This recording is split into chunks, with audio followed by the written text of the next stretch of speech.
বিজ্ঞানীরা দীর্ঘদিন ধরেই মঙ্গলে জীবনের অস্তিত্বের সন্ধান করে চলেছেন, আর সেই সন্ধানে বিজ্ঞানীরা আরও একটি ধাপ এগিয়েছেন।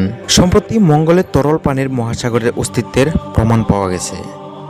এই আবিষ্কার মঙ্গল গ্রহ সম্পর্কে আমাদের ধারণা পুরোপুরি বদলে দিতে পারে। এই আবিষ্কারের ফলে মঙ্গলে জীবনের অস্তিত্ব থাকার সম্ভাবনা আরও বেড়ে গেছে। এই গবেষণার ফলাফল 12 August proceedings of the national academy of science জার্নালে প্রকাশিত হয়। এই গবেষণাপত্রে বিজ্ঞানীরা উল্লেখ করেছেন যে মঙ্গল গ্রহে প্রচুর তরল পানি রয়েছে।